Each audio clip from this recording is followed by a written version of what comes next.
What is up, guys? Welcome to Vintage Genetics, where it of course is about classic bodybuilding, and today will be a fun workout in a different gym with a different workout partner as well, also called Wesley. So it's two Wesleys working out, and he actually did two shows and won his class both times. So he's a serious and accomplished bodybuilder. He's actually from Belgium. This gym is in Belgium, but he did the shows in the Netherlands, and I saw him and he looked absolutely amazing. Anyway, today is a shoulder workout. I honestly stopped training legs 2 weeks before my competition, which at the time of this video is 8 days away. And the reason that I'm stopping training legs 2 weeks out is because I don't want any water to be in my legs. As remember, when you train, when you work out your muscles hard, it causes inflammation of the muscle cells, and inflammation causes water retention. And with the legs, as you're using them every single day when walking, doing cardio, it might prolong the inflammation and might prolong actually the water retention there. So my coach decided to choose the 2 week mark to stop training legs, and I think I really do need it because I have a tendency to not hold water in my upper body, but I do hold water in my lower body much easier, especially the hamstrings, for example. But anyway, guys, we started out with the side lateral raise machine as a warm-up for the side delts. Of course, every time I'm training shoulders, 9 out of 10 times I don't start out with the front delts. If you look at your own shoulders in the mirror from the side, if your back side is smaller than front, and if you look at your shoulders from the front, if the side is smaller than the front, then you should always start with either the side delts or the rear delts when you're working your shoulders. Remember, you're working the front delts every time that you train chest. And I actually did do chest the day before this workout, so especially then I don't want to focus on the front delts too much. So targeting the side delts first, really make sure that I get those capped, fully developed delts that is prominent on the bodybuilding stage.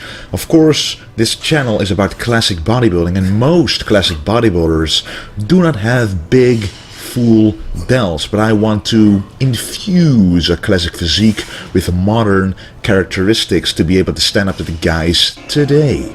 So we first did 2 side delt exercises. The second one was the wide grip upright row. The wider the grip, the more you target the side delts. And now we decided to do a nice pressing movement for the front delts. I really like to do it in a Smith machine a little more than the free weight of the military press.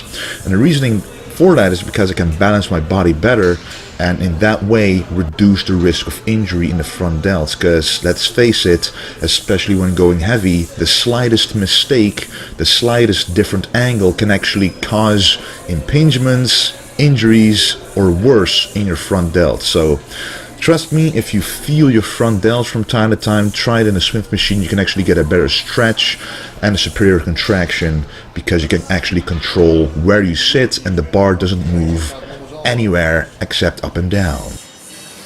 And as you guys know, Arnold is one of my examples that I look up to when I'm looking at exercise execution and body part development. And what he does is actually he arches his back a little bit, which you should always do during the military press, and actually make it a very, very slight incline. So don't put the bench all the way straight, because that actually is worse for your shoulders. Put it back just a tiny bit, as you can see right here, in order to put some stress off of your shoulder joint and more on the shoulder muscle. In my opinion, that is much safer and actually targets the muscle way better without feeling any weirdness like impingements. And as I mentioned before, when training the chest, you always hit the front delts. And in my opinion, when hitting the front delts, doing presses like this, you also hit the chest. So they are kind of intertwined when working them. You cannot really see every single body part as really an individual isolated body part, because you always work different muscles at the same time, and this is especially true with the chest and the front delts, and that is mainly the reason why I like to start with the side or the rear delts.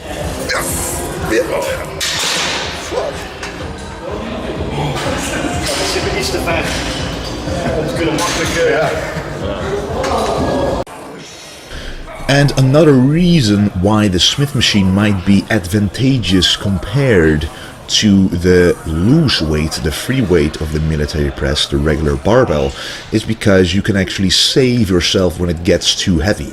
Of course, the free weight will always reign supreme because they also hit different little muscles, like balancing muscles that you need in your everyday life as well. It simply is a healthier movement.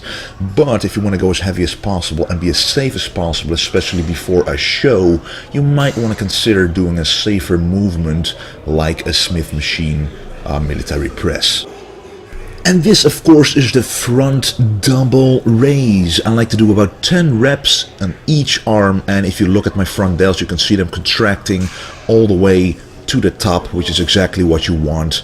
And you can actually see Wesley here moving his arms to the center of his body more, so not go straight forward, but actually focus on contracting the front delt by moving it to the center, so move it inwards a little bit.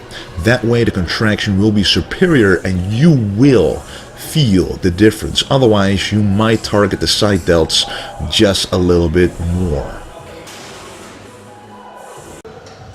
And this lighting, guys, by the way, is incredible. Sometimes some gyms don't have proper lighting, so you don't really have an idea of how you look. At home it is very difficult to see your full physique, especially with a pump. The only way to see your physique is at the gym. And right here is a gym with a very direct overhead lighting, which gives you the actual appearance of being on stage almost, which is the lighting you want to see yourself under the most optimal circumstance. So it might actually be a very large difference depending on the gym you go to on how you look. So just keep that in mind when recording yourself and you're disappointed with how you look. It could simply be the lighting in the gym itself. And I've had a lot of experience with different gyms, and in some gyms, even though you weigh lighter and have a higher body fat percentage, you look better than in a gym on a later stage in your career where the opposite is true. So always keep that in mind. But today was actually a high day of carbs, so I had a pretty good pump. Actually a medium day of carbs, but the pump was still pretty much there. As long as I keep going and don't keep the brakes for too long, the pump stays in the muscle. And as I'm going heavier, you can see my upper body swinging just a little bit. This is called controlled cheating. I'm still focusing 90% on the front delts. There are of course some different muscles like my back, like my entire upper body, helping moving the weight a little bit, but those are controlled cheat reps. This is what Arnold used to do as well. Instead of using a spotter, you're basically spotting yourself to still properly contract the muscle that you want to work without actually cheating yourself entirely. And this is the reverse pec deck set number 1. And I really love this particular machine. It has two different handles, a hammer handle and a horizontal handle, and I chose the hammer handle because it really enhances the contraction of the rear delt. If you look at it, you can see that individual little muscle in the back of my shoulders contracting, and if you look at my traps, you can see they are uneven.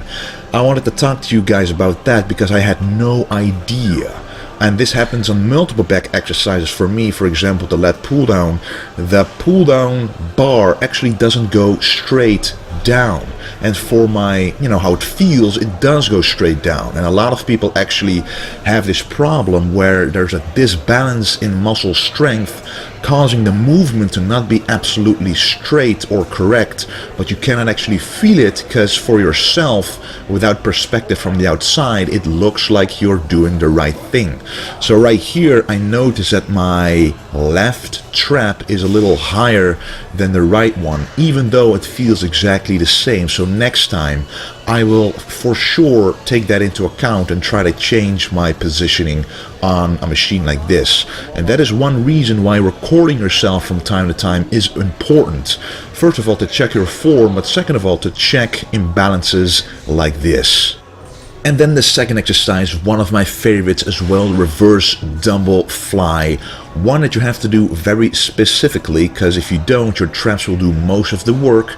You can see my traps moving, but then when you look at my rear delts, they are doing most of the work. That is why you shouldn't go too heavy. I'm only doing 7.5 kilograms each dumbbell. And the reasoning for that is otherwise, my traps, which is a much stronger muscle, would actually do the bulk of the work, and it will prevent my rear delts from getting too much tension put upon them, and they won't grow as much. So if you have underdeveloped rear delts, make sure to pick a lighter weight and a higher volume to get blood rushing into that muscle, expanding it and making it grow. And we are ending this deltoid shoulder workout with some barbell shrugs. One of my favorite exercises for the traps. Actually, the only exercise that I specifically do for the traps.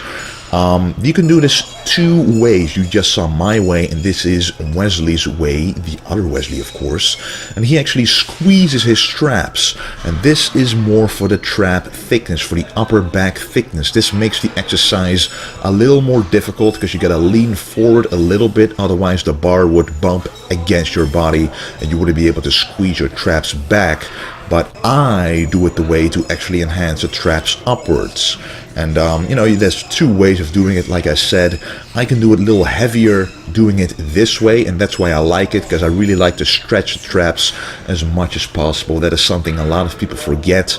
They go up and down way too fast, using momentum, neglecting the full contraction and neglecting the full stretch, causing the traps to be underdeveloped. And my traps are pretty developed. The thickness can improve a little bit, but I'm doing that actually with a lot of rowing movements, which have already improved my back thickness by a lot. Anyway guys, if you want to follow Wesley, check out my description box. His Instagram is in there. This gym called Fit Out Sports and Health Center is located in Belgium, so if you're nearby, you will see, if you train in this gym, that there will be vintage genetics clothing in the gym being sold. So that will be an amazing collaboration for sure. I want to thank you for watching, and don't forget to stay golden.